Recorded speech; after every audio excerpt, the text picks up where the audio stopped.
Good morning, students. This is your English class. Now we are studying chapter 1.2 of unit 1 in your English book, that is about the topic Monday morning. Students, we have already studied the first part, the second part, the third part and the fourth part of this chapter. Today in this video, we are going to study the fifth part or the last part of this chapter. So students, let's open page number 13 in your English book and start read from the top of the page. Oh, you don't. So all this row was because you thought you would get to stay home from school and go fishing. Aunty Tom को बोल रहे थे कि ओ अच्छा, आप ये सब excuse कर रहे हो क्योंकि आज आपको स्कूल नहीं जाना है, आपको घर में रहना है और फिशिंग पर जाना है, इसीलिए। Tom, I love you so and you seem to try every way you can to break my old heart with your outrageousness. Outrageousness means very shocking and unacceptable behavior. Okay? Outrageousness means very shocking and unacceptable behavior. So, aunty Tom को बोल रहे थे कि Tom, मैं आपको बहुत ही प्यार करती हूँ, बट आप हर टाइम ऐसे बिहेव करते हो कि मेरा ये ओल्ड हर्ट ब्रेक हो जाता है। By this time, the dental instruments were ready. अभी वो डेंटल इंस्ट्रूमेंट्स रेडी हो गई है, वो silk thread and fire. Okay, the old lady made one end of the silk thread first to Tom's tooth with a loop and tied the other to the bedpost. Okay, first means firmly fixed. The old lady means auntie.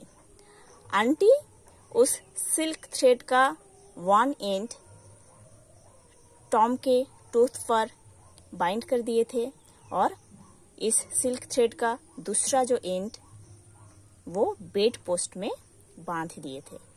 Okay, aunty silk thread का one and Tom के tooth पर fix कर दिए थे, bind कर दिए थे और सिल्क थ्रेड का जो दूसरा एंडिंग था उसको बेड पोस्ट में बाइंड कर दिए थे. Okay, then she seized the chunk of fire and suddenly thrust it almost into the boy's face. The tooth hung dangling by the bedpost now. अभी आंटी ने उस फायर को जलाकर टॉम के फेस के पास लेके आए थे और अभी जो टूथ है वो भी गिर गया है ना, वो माउथ से बाहर निकलकर आया है. ठीक है, सो आंटी ने उस फायर को जलाकर टॉम के फेस के पास लेके आए थे. उसके बाद टॉम का जो टूथ है वो गिर गया था, वो अभी निकलकर बाहर आ गया है. ठीक है, but all trials bring their compensations. All trials bring their compensations. As Tom went to school after breakfast, he was the envy of every boy he met because the gap in his upper row of teeth enabled him to expectorate in a new and admirable way. Went means to move or travel slowly somewhere. Expectorate means to cough. Okay, so अभी Tom school जाने के लिए ready. Tom breakfast करने के बाद वो school जाने के लिए रेडी हो गए थे. ओके, अभी सारे बच्चे टॉम के ऊपर जेलस फील कर रहे थे. अभी सारे बच्चे टॉम के ऊपर जेलस फील कर रहे थे, क्योंकि टॉम के माउथ में जो अपर रो ऑफ टीथ है उनमें से तो एक टीथ नहीं है ना, वो थोड़ा एम्प्टी हो गया है। तो उस टीथ रो का जो गैप है उधर से टॉम बहुत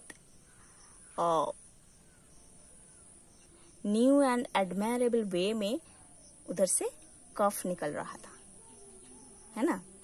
टॉम के फेस में, टॉम के माउथ में एक टूथ नहीं था अपर रो में, है ना।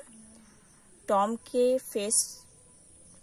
के माउथ के अंदर अपर रो में एक फ्रंट टीथ नहीं था, उधर एक गैप बन गया था और उस गैप से टॉम कफ निकल रहा था बहुत एडमायरेबल वे में, न्यू वे में। ये देखकर सारे बच्चे उसके ऊपर जेलस फील कर रहे थे।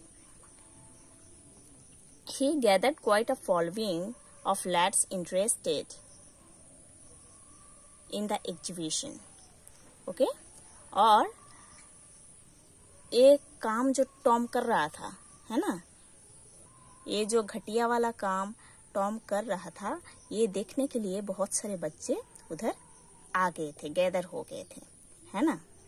There was one who felt jealous of Tom's new glory and said that it was not anything to spit like Tom Sawyer. उधर एक बच्चा था जो कि